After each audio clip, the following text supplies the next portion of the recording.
ଅଙ୍ଗ କୁମାର ଟି ରାୟ ବନ୍ଧୁକ ବାଗେଇଲେ। ସୂର୍ଯ୍ୟାସ୍ତର ଅବ୍ୟବହିତ ପରେ ବିସ୍ତୃତ ନଈପଠାରେ ବୁଲୁ ବୁଲୁ ସେ ପ୍ରାୟ ସବୁଦିନେ ତାହା ହିଁ କରିଥାନ୍ତି।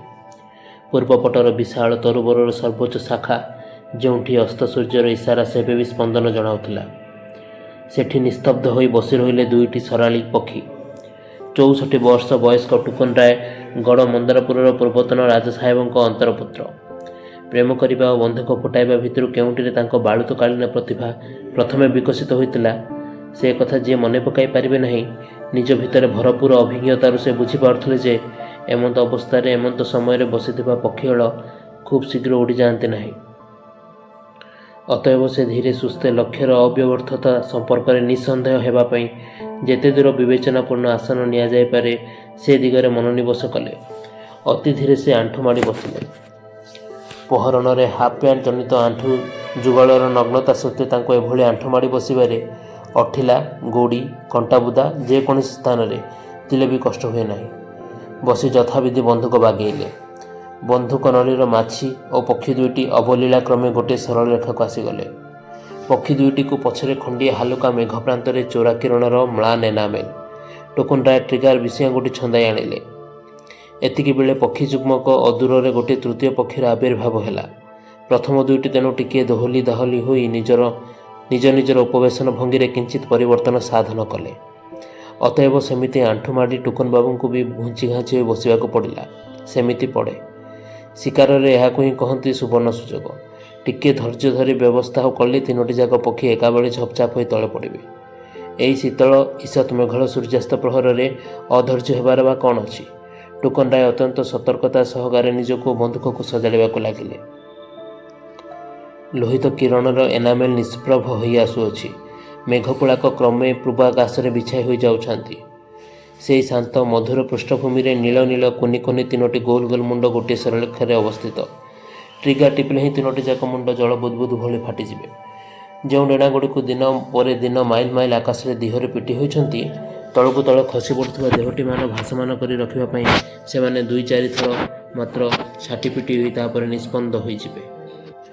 ମୃତ୍ୟୁ ଏକ ଧୂମାଭ, ଲୋହିତ ଅଭିଜ୍ଞତା। ଅଜସ୍ର ସୂର୍ଯ୍ୟାସ୍ତରେ ମୃତ ସରାଳୀ ପକ୍ଷୀମାନଙ୍କର ବିନ୍ଦୁ ବିନ୍ଦୁ ଆଖିରୁ ସଂଗୃହୀତ ହୋଇ ବିନ୍ଦୁ ବିନ୍ଦୁ ସେହି ଅଭିଜ୍ଞତାରେ ଧୂମାଭ ଲୋହିତ ହୋଇ ଉଠିଛି ଟୁକନ ରାୟଙ୍କ ନୟନବେଣୀ। ମେଘ ଯୋଗୁଁ ଅନ୍ଧକାର ସହଳ ସହଳ ଘନ ହେଉଥିଲା।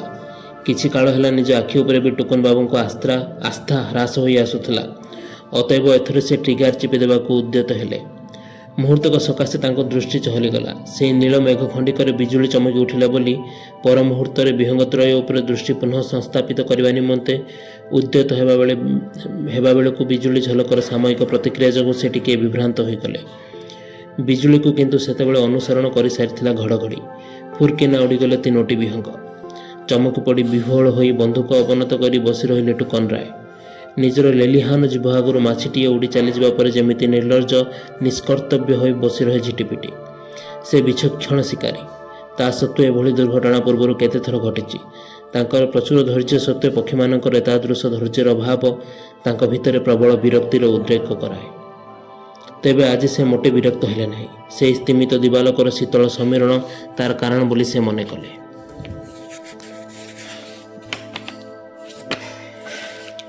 ଆଉ ଥରେ ବିଜୁଳି ଚମକିଲା। ମେଘର କଳେବର ପ୍ରସାରିତ ହୋଇଯାଇଥିଲା ବୋଲି ବିଜୁଳିର ଘଟା ଏଥର ହେଲା ଆଦିଗନ୍ତ।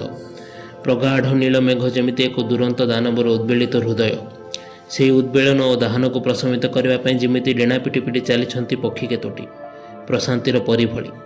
ବର୍ଷାର ସୂକ୍ଷ୍ମରେଣୁ ମୁହଁଯାକ ସଲସଲ କରିବା ସତ୍ତ୍ୱେ ଟୁକନ ବାବୁ ଦୂରାନ୍ତରେ ବିଲୀୟମାନ ପକ୍ଷୀମାନଙ୍କୁ ଅନାଇ ରହିଥିଲେ। ସେ ଆପେ ଆପେ କେତେବେଳେ ମୃଦୁ ମୃଦୁ ହସୁଥିଲେ। କ୍ରମେ ସେ ବୁଝିଲେ ଯେ ତାଙ୍କର ସେ ଶିହରିତ ଅନୁଭୂତି ଶୀତଳ ବର୍ଷାଜନିତ ନୁହେଁ, ଅପୂର୍ବ ଏକ ପୁଲକ ଜନିତ। ଅପୂର୍ବ ଠିକ୍ ନୁହେଁ। ଅନ୍ତତଃ 50 ବର୍ଷ ପୂର୍ବେ ପରଲୋକାଗତ ଦୁର୍ଦ୍ଦାନ୍ତ ରାଜା ସାହେବ ଯେ ତାଙ୍କର ପିତା ବୋଲାଇବାର ଅଧିକାର ରଖିଥିଲେ, କିନ୍ତୁ ତାଙ୍କୁ ରାଜକୁମାର ରୂପେ ପରିଚୟ ବହନ କରିବାର ଗୌରବରୁ ବଞ୍ଚିତ କରିଥିଲେ। ହଠାତ୍ ଦିନେ ସେହି ରାଜା ସାହେବଙ୍କର ମୃତ୍ୟୁ ହେତୁ ତାଙ୍କର ନାନାଦି ବିକୃତ ଖିଆଲ ଘଟିତ କଟକଣାରୁ ମୁକ୍ତ ହୋଇ ସ୍ୱାଧୀନ ରୂପେ ବିଚରଣ କରିବାର କିଶୋରକାଳୀନ ସ୍ମୃତି ସହିତ ଆଜିର ଏ ଶିହରଣରେ ଥିଲା ଅବା ଏକ ଯୋଗାଯୋଗ। ପକ୍ଷୀମାନେ ଅଦୃଶ୍ୟ ହୋଇଯାଉଛନ୍ତି ଯେ। ଟୁକନ ରାୟ ଉଠି ଛିଡ଼ା ହେଲେ। ଏଡ଼େ ବିସ୍ତୃତ ଜଳାଭୂଇଁର ଚତୁର୍ଦିଗରେ କେହି ବୋଲି କେହି ନାହିଁ। ଟୁକନ ବାବୁ ଦୌଡ଼ିଲେ। ଉଡ଼ି ଯାଉଥିବା ଆଉ ଦଳେ ବିହଙ୍ଗ ସାଥିରେ ପ୍ରାୟ ତାଳ ଦେଇ ସେ ଦୌଡ଼ିଲେ। ମଝିରେ ଟିକିଏ ରହିଯାଇ ସେ ଆକାଶ ବ୍ୟାପୀ ଥରେ ନୟନ ଭରି ଦେଖିଲେ। ତାଙ୍କର ନୟନ ଜଣିକ ଏଡ଼େ ବଡ଼ ଆକାଶର ଏଡ଼େ ବିଶାଳ ବ୍ୟାପ୍ତିକୁ ସେ ଦୁଇଟି ନୟନ ଭିତରେ ସ୍ଥାନ ଦେଇପାରନ୍ତି, ଏ କଥା ସେ ପୂର୍ବରୁ ଜାଣିନଥିଲେ। ଉଡ଼ନ୍ତା ଚଢ଼େଇ ପୋଲ ଉଦ୍ଦେଶ୍ୟରେ ସେ ଜୀବନରେ କେତେଥର ଗୁଳି କରିଛନ୍ତି। ଆଜି କିନ୍ତୁ ସେମାନଙ୍କ ସାଥିରେ କେବଳ କେତେ ସମୟ ଦୌଡ଼ିଲେ, ଦୌଡ଼ି ଦୌଡ଼ି ଅଣନିଶ୍ୱାସୀ ହୋଇଯିବା ପର୍ଯ୍ୟନ୍ତ। ଯେଉଁ ପକ୍ଷୀମାନେ ଆକାଶ ଭିତର ଦେଇ ବରଂ ତାଙ୍କ ନୟନ ଭିତର ଦେଇ ଡେଣା ପିଟି ପିଟି ଚାଲିଗଲେ, ସେମାନେ ଯେମିତି ତାଙ୍କ ନୟନରୁ ବହୁ କାଳର ସଞ୍ଚିତ ମୁଠା ମୁଠା ବାଲିଗୋଡ଼ି ଧୋଇ ନେଇ ତାକୁ ବିଶୁଦ୍ଧ ସ୍ୱଚ୍ଛ କରିଦେଇଗଲେ। ଆହା, ମୁକ୍ତିର ଅପୂର୍ବ ପୁଲକ! ଟୁକନ ରାୟ ମାତ୍ର 3 ଦିନ ତଳେ ଅଠାକାଠି ଯୋଗେ ଧୃତ ହୋଇଥିବା ବୃହତ୍ ବଣୀୟ ଶୁଆଟିକୁ ପରଦିନ ପ୍ରଭାତରେ ପିଞ୍ଜରାରୁ ଯେତେବେଳେ ବାହାର କରିଦେଲେ ଓ ଶୁଆଟି ଥରେ ଦୁଇଥର ଚକର କାଟି ଅଦୂର ବନସ୍ତର ସବୁଜ ସମୁଦ୍ରରେ ଡୁବା ମାରିଲା, ସେତେବେଳେ ତାଙ୍କର ମନେ ହେଲା କୌଣସି ଯାଦୁ ମନ୍ତ୍ର ବଳରେ ସେ ଯଦି ନିମିଷକେ ଚାରିଆଡ଼େ ବିଞ୍ଚି ହୋଇଯାଇ ପୃଥିବୀର ସବୁ ବନ୍ଦୀମାନଙ୍କୁ ମୁକ୍ତ କରିଦେଇ ପାରନ୍ତେ ଓ ତାଙ୍କ ଆଖି ଆଗରେ ସମସ୍ତେ ବନ୍ଦୀ ବିହଙ୍ଗ, ସମସ୍ତ ପଶୁ ଓ ମନୁଷ୍ୟ ଖାଲି ଉଲ୍କା ଭଳି ଛୁଟି ଯାଆନ୍ତେ ମୁକ୍ତିର ସୀମାହୀନ ଦିଗ୍ବିଦିଗକୁ, ତେବେ କେଡ଼େ ଚମତ୍କାର ନ ହୁଅନ୍ତା ସତେ! ପରଦିନ ମେଘଳ ସୂର୍ଯ୍ୟାସ୍ତରେ ବି ଟୁକନ ରାୟ ବନ୍ଧୁକ ଧରି ନଈପଠାରେ ଘୂରି ବୁଲିଥିଲେ, ଗୁଳି ବି ଫୁଟାଇଲେ, ତେବେ ଗୋଟିଏ ବି ଚଢ଼େଇ ତଳେ ପଡ଼ିନାହାନ୍ତି। ସେ ସବୁଥର ବନ୍ଧୁକ ଫୁଟାଇଥିଲେ ଚଢ଼େଇ ପୋଲ ଉପରକୁ ବା ତଳକୁ, ସେମାନଙ୍କୁ ଚମକାଇ ଉଡ଼ାଇ ଦେବା ପାଇଁ କେବଳ। 2 ଦିନ ପରେ ତାଙ୍କୁ ରିକ୍ତ ହସ୍ତରେ ଫେରିବାରେ ଦେଖି ବିସ୍ମିତ ହେବା ପାଇଁ କେହି ନଥିଲେ, କେବଳ ଗିଲୁ ବାହାଦୁର ଛଡ଼ା। ଟୁକନ ରାୟ ଥିଲେ ଅକୃତଦାର, ଗିଲୁ ମଧ୍ୟ। ଏକଦା ରାଜ୍ୟ ଯୁବ ପୂର୍ବରୁ ଟୁକନ ଓ ଗିଲୁ ପ୍ରମୁଖ ଥିଲେ ମନ୍ଦାରପୁରରେ କୁନି କୁନି ବିଧାତା। ବିଧାତାମାନଙ୍କର ବାହାଚୁରା ହେବାରେ ବିଶେଷ ପ୍ରୟୋଜନ ସେତେବେଳେ ନଥିଲା। ସମୟ ବଦଳିଗଲା, ରାଜ୍ୟ ଗଲା।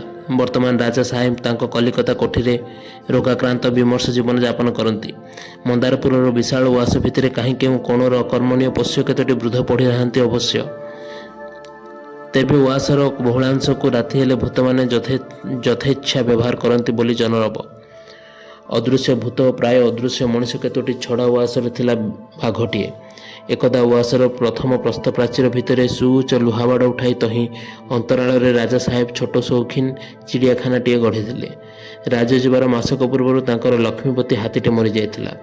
ରାଜ୍ୟ ଯିବା ମାତ୍ରେ ରାଜା ସାହେବ ବୈରାଗ୍ୟର କଲିକତା ଚାଲିଗଲେ। ଭାଲୁଟି, ହରିଣଟି, ବାର୍ହାଟିମାନଙ୍କୁ ସରକାର ଦୁରନ୍ତରେ ସ୍ଥାପିତ ଏକ ଜାନ୍ତବ ଉଦ୍ୟାନକୁ ଘେନିଗଲେ। ଚିଡ଼ିଆଖାନା ଦାୟିତ୍ୱରେ ଥିବା ଗିଲୁ, ରାଜା ତାକୁ ମମତାବଶତଃ ଗିଲୁ ବାହାଦୁର ବୋଲି ସମ୍ବୋଧନ କରୁଥିଲେ। ସଦ୍ୟପ୍ରାପ୍ତ ଛେଉଣ୍ଡ ବ୍ୟାଘ୍ର ଶାବକଟିକୁ ଜିଦ୍ କରି ରଖାଇ ନେଇଥିଲା। ସେତେବେଳେ ଶାବକଟି ଅସୁସ୍ଥ ଥିଲା।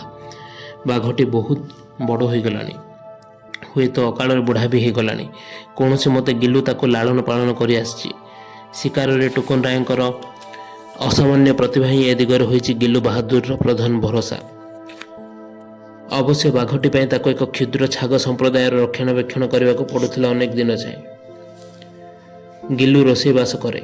2 ଦିନ ଧରି ଟୁକନ ବାବୁ ଓ ଗିଲୁ ନିରାମିଷ ଭୋଜନ କରିଛନ୍ତି। ଗିଲୁ ବଡ଼ ବିବ୍ରତ ବୋଧ କରୁଥିଲା। ଭାବୁଥିଲା ଟୁକନ ରାୟ ହୁଏତ ବୁଢ଼ା ହୋଇ ଆସୁଛନ୍ତି, ବନ୍ଧୁକ ସ୍ଥିର ଭାବରେ ଧରିବା ପାଇଁ ହାତରେ ଆଉ ଜୋର ଆସୁନାହିଁ। ମଧ୍ୟରାତ୍ରି ବେଳକୁ ଟୁକନ ରାୟ ଉଠିଲେ। ଗିଲୁ ମୁଣ୍ଡ ପାଖରେ କାନ୍ଥରେ ଝୁଲି ରହିଥିବା ଚାବିଟିକୁ ଧରି ସେ ପ୍ରାଚୀର କଡ଼କୁ ଚାଲିଗଲେ। ବାଘ ଶୋଇଛି। ଯେତେ ଅନ୍ତରଙ୍ଗ ହେଲେ ବି ସେ ସର୍ବଦା କିଞ୍ଚିତ୍ ଭୟର ସଞ୍ଚାର କରାଏ। କିନ୍ତୁ ଜହ୍ନ ଆଲୁଅରେ ଆଜି ମନେ ହେଲା ସେ ଯେମିତି ବାଘ ନୁହଁ, ସ୍ୱପ୍ନର ବାଘ ଅଥବା ଜଳଛବିର। ପୁଲକରେ ରୋମାଞ୍ଚରେ ଟୁକନ ରାୟ ପ୍ରାୟ ଥରି ଉଠୁଥିଲେ। ଯା ବାପା, ନିଘଞ୍ଚ ଅରଣ୍ୟ ଭିତରକୁ ଦେ ଦୌଡ଼। ଟୁକନ ରାୟ ପିଞ୍ଜରାର ଚାବି ଖୋଲି ଦେଉ କହିଲେ, ମୋତେ କିନ୍ତୁ ତ୍ରାହି ଦେ, ଏତିକି କୃତଜ୍ଞତା ତୋଠୁ ଆଶା କରାଯାଇପାରେ, ନୁହେଁରେ ଟୁକା? ଟୁକନ ରାୟ ସ୍ନେହଭରା କଣ୍ଠରେ କହୁଁ କହୁଁ କବାଟ ମେଲା କରିଦେଲେ। ବାଘ ଉଠି ପଡ଼ି ହାଇ ମାରିଲା। ଆଗ 2 ଗୋଡ଼, ପଛ 2 ଗୋଡ଼ ଯଥାକ୍ରମେ ଦୀର୍ଘାୟିତ କରି ଅଳସ ଭାଙ୍ଗିଲା। ତାପରେ ସନ୍ଦିହାନ ପାହୁଣ୍ଡ ପକାଇ ବାହାରକୁ ବାହାରି ଆସି ପ୍ରଶ୍ନସୂଚକ ଦୃଷ୍ଟିରେ ଟୁକନ ରାୟଙ୍କ ମୁହଁକୁ ଅନାଇ ଛିଡ଼ା ହୋଇ ରହିଲା। ଟୁକନ ରାୟ ଉଦ୍ବିଗ୍ନ ପଦକ୍ଷେପରେ ଉଆସ ପ୍ରାଚୀର ବାହାରକୁ ଆସି ଛିଡ଼ା ହେଲେ। ବାଘଟି ମଧ୍ୟ ଧୀରେ ଧୀରେ ଆସି ବାହାରେ ଛିଡ଼ା ହେଲା। ଟୁକନ ରାୟ ଅଦୂର ପାହାଡ଼ ଆଡ଼କୁ ଅଙ୍ଗୁଳି ନିର୍ଦ୍ଦେଶ କରି କହିଲେ, ଯା ବାପା ଯା, ତୋ ପୈତୃକ ରାଜ୍ୟକୁ ଏଥର ଫେରିଯା। ଯା ଯା ମ, ହାଇ ମାରି ଲାଭ ନାହିଁ। ଆଶା କରେ ତୁ ତାହା ହିଁ କରୁଛୁ। ମୋ ମୁଣ୍ଡଟିର ଆକାର କଳନ କରିବାକୁ ଚେଷ୍ଟା କରୁନାହୁଁ। ବାଘ ଖାଲି ତାଙ୍କୁ ଶୁଙ୍ଘି ହେଲା ଭଳି ମୁଣ୍ଡ ଉପରକୁ ତଳକୁ କରିବାକୁ ଲାଗିଲା। ତା ଲାଞ୍ଜଟି ବିଧିବଦ୍ଧ ଭାବରେ ଉଭୟ କଡ଼କୁ ଦୋହଲାଇ ଲାଗିଥାଏ। ମୋତେ ଚାଖନ୍ତୁ କିରେ? ଯା ଯା, ଏବେ ଜଙ୍ଗଲର ପଲ ପଲ ହରିଣ ଦୌଡ଼ିବାକୁ ଭୁଲିଗଲୁଣୁ କିରେ? ଏମିତି ଦୌଡ଼। ଟୁକନ ରାୟ ଦୌଡ଼ିଲେ। ଆନନ୍ଦରେ ଫାଟି ପଡ଼ୁଥିଲେ ସେ ଅବା। ତାଙ୍କ କଳ୍ପନା ଅନୁସାରେ ମୁକ୍ତିର ପୁଲକରେ ବାଘ ଯେତିକି ତପ୍ତର ହୋଇ ଦୌଡ଼ିବା ଉଚିତ, ସେ ନିଜେ ସେତକ ହୋଇ ଦୌଡ଼ିଲେ। ବାଘଟି କିଏ ଦୋଦ ପାଞ୍ଚ ହୋଇ ପ୍ରଥମେ ଯଥେଷ୍ଟ ବ୍ୟବଧାନ ରଖି ତାଙ୍କୁ ଅନୁସରଣ କଲା। ତାପରେ ସମାନ ବେଗରେ ତାଙ୍କ ପଛେ ପଛେ ଦୌଡ଼ିଲା। ଯା, ଏମିତି ଦୌଡ଼ି ଦୌଡ଼ି ଚାଲିଯା। ହେଇଟି ମାଇଲିଏ ଦୂର ଜଙ୍ଗଲ। ଟୁକନ ବାବୁ ଛିଡ଼ା ହୋଇ ପଡ଼ି ଜୋର ଜୋର ନିଶ୍ୱାସ ନେଇ କହିଲେ। ବାଘଟି କିନ୍ତୁ ସେମିତି ସ୍ଥିର ହୋଇ ରହିଲା, କେବଳ ଲାଞ୍ଜଟିକୁ ଗତିଶୀଳ ଅବସ୍ଥାରେ ରଖେ। କौन ରେ? ଆରେ କौन ହାଏ? ମଲା କौन କିରେ? ବହୁତ ଗୁଡ଼ିଏ କୁକୁର ରଡ଼ି ଛାଡ଼ୁଥିଲେ। ଟୁକନ ରାୟଙ୍କର ମନେ ପଡ଼ିଲା ଯେ ପାଖରେ ଥାନା ଓ ବ୍ଲକ ଡେଭଲପମେଣ୍ଟ ଅଫିସ। ସେ ପୁଣି ଦୌଡ଼ିଲେ। ବାଘ ବି ଥାନାରୁ ଟର୍ଚ୍ଚ ଲାଇଟ୍ର ଉଜ୍ଜ୍ୱଳ ଆଲୋକ ଆସି ତାଙ୍କ ଉପରେ ବାଘ ଉପରେ ପଡ଼ିଲା ଓ ଆରେ ଆରେ ବାପରେ ବାପ ବୋଲି ଆର୍ତ୍ତନାଦ ଶୁଭିଲା। ଟୁକନ ରାୟ କିନ୍ତୁ ଦୌଡ଼ି ଚାଲିଲେ। ବାଘ ବି ବୁଦୁ ବୁଦୁକିଆ ଜନହୀନ ପଥୁରିଆ ଭୂଇଁ ଭିତର ଦେଇ ସେ ଅରଣ୍ୟ ଅଭିମୁଖରେ ଦୌଡ଼ି ଚାଲିଲେ। ମୃଦୁ ମୃଦୁ ଚମତ୍କାର ଜହ୍ନ। ଟୁକନ ରାୟଙ୍କ ଭିତରେ ଅଦମ୍ୟ ମୁକ୍ତିର ଉଚ୍ଛ୍ୱାସ। ବ୍ୟାଘ୍ର ଭଳି ତାହା ପ୍ରବଳ, ଉଦ୍ଦାମ, ଅଦମନୀୟ ଏବଂ ସେ ମୁକ୍ତିର ପୁଲକୋଚ୍ଛ୍ୱାସ। ପ୍ରାୟ 20 ମିନିଟ୍ ଏକାଦିକ୍ରମେ ଦୌଡ଼ି ଦୌଡ଼ି ଦୁହେଁ ଜଙ୍ଗଲର ପ୍ରାନ୍ତରେ ପହଞ୍ଚିଲେ। ଏତିକି ବେଳେ ଦୂରରୁ ଆଲୁଅ ପଡ଼ିଲା। ଜିପ୍ ଆଲୁଅ। ଥାନା ଓ ବ୍ଲକବାଲା ତାକୁ ଅନୁସରଣ କରି ହୁଏତ ତାକୁ ରକ୍ଷା କରିବା ମତଲବରେ ଆସୁଛନ୍ତି ବୋଲି ବୁଝିପାରି ସେ ବେଶ୍ ମୌଜ ଅନୁଭବ କଲେ। ଯା ବେ, ଏଥର ଅନ୍ତତଃ ପଳା। ହେଇଟି ଜଙ୍ଗଲ, ଲାଗି ଲାଗି ଯାଇଛି ପାହାଡ଼ରୁ ପାହାଡ଼, କ୍ରୋଶ କ୍ରୋଶ ବ୍ୟାପୀ, ଜିଲ୍ଲା ଜିଲ୍ଲା ବ୍ୟାପୀ। ପଳା ଏଥର ଏକୁଟିଆ। ବାଘ କିନ୍ତୁ ଛିଡ଼ା ହୋଇ ରହିଲା। ବୁଦ୍ଧୁ କେଉଁଠିକାର ବୋଲି କହି ସେ ଅଗତ୍ୟା ପୁଣି ବାଘଟିର ନେତୃତ୍ୱ ନେଇ ଦୌଡ଼ିବାକୁ ଲାଗିଲେ। ଜିପ୍ ଆଲୁଅ ଅନ୍ୟ ଆଡ଼କୁ ଅପସରି ଗଲା। ଗହନରୁ ଗହନତର ଅଭ୍ୟନ୍ତରରେ ପଶିଲେ ଟୁକନ ରାୟ। ଆଉ ପାରିଲେ ନାହିଁ। ଖଣ୍ଡିଏ ଉଚ୍ଚ ଉଦ୍ୟତ ପଥର ତଳେ ଶୋଇପଡ଼ିଲେ। ବାଘ ଆସି ତାଙ୍କ ମୁଣ୍ଡ ପାଖରେ ଛିଡ଼ା ହେଲା। ସେ ଯେତିକି ଛାତି ଭରି ନିଶ୍ୱାସ ନେଉଥିଲେ, ମୁକ୍ତିର ଉଲ୍ଲାସ ଯେମିତି ସେତିକି ଜୁଆର ଭଳି ତାଙ୍କ ଭିତରକୁ ମାଡ଼ି ଆସୁଥିଲା। ସେ ବାଘ ଗାଲରେ ଚାପୁଡ଼ାଏ ମାରି କହିଲେ, ତଥାପି ବୁଝିଲୁ ନାହିଁ? ବାଘ ବୋଧହୁଏ ଧୀରେ ଧୀରେ ଅନୁଭବ କରି ଆସୁଥିଲା ଅରଣ୍ୟର ସ୍ୱାଦ। ତାହାରି ସୂଚନା ସେ ଦେଲା ଏକ ପ୍ରାଣଭରା ଗର୍ଜନ ଛାଡ଼ି। ଛଟପଟ ହୋଇ ପକ୍ଷୀ ପଞ୍ଛାଏ ଉଡ଼ିଗଲେ। ଛୋଟିଆ ମୋଟିଆ ପ୍ରାଣୀ କେତୋଟି ଇତସ୍ତତଃ ଧାବମାନ ହେବାର ଶବ୍ଦ ଶୁଭିଲା। ଦୁରନ୍ତାରେ ସେ ଗର୍ଜନର ପ୍ରତିଧ୍ୱନି ବିଚ୍ଛୁରିତ ହେଲା। ଟୁକନ ରାୟ ବାଘକୁ ବକିଲେ, ବୋକା ସେମାନେ ଶୁଣିବେ ଯେ। ସେ ବାଘକୁ ନିଜ କୋଳକୁ ଟାଣି ଆଣି ଲୁଚାଇ ପକାଇବାକୁ ଚାହୁଁଥିଲେ ଯେମିତି।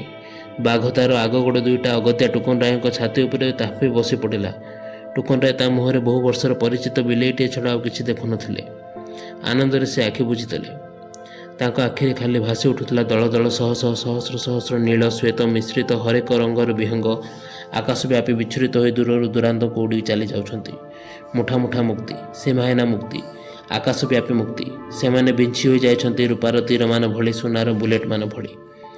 ଅଚାନକ ଆଲୁଅ ପଡ଼ିଲା। ଅଚାନକ ଶୁଭିଲା ଦୁଇଟି ଦୁମ୍ ଦୁମ୍ ଆବାଜ। ବାଘ ବସିଥିଲା। କେବଳ ଧୀରେ ଧୀରେ ମୁଣ୍ଡ ଅବନମିତ କରି ଟୁକନ ରାୟଙ୍କ ଛାତିରେ ଢଳି ପଡ଼ିଲା। ରାୟ ସାହେବଙ୍କୁ ଶେଷ କରିଦେଇଛି ସ୍କାଉଣ୍ଡ୍ରେଲ। ପିଞ୍ଜରାରୁ ଖସି ଉଆଁସଠୁ ଗୋଡ଼ାଇ ଗୋଡ଼ାଇ ଏଇଠି ଆସି ମାଡ଼ି ବସି ଖତମ କରିଛି। ଦେଖ ହୁଏତ ଜୀବନ ପୁରା ଯାଇନଥିବ। ନା, ନିଃସନ୍ଦେହ ଉଭୟଙ୍କର ଜୀବନ ଯାଇଛି।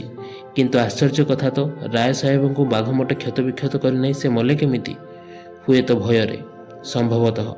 ଚାଲ ବଡ଼ ଦୁଃଖର କଥା। ଗିଲୁ ବାହାଦୁର ବିଚରା ବହୁତ କାନ୍ଦିବ। ଉଭୟ ଥିଲେ ତାର ଅତି ଆପଣାର।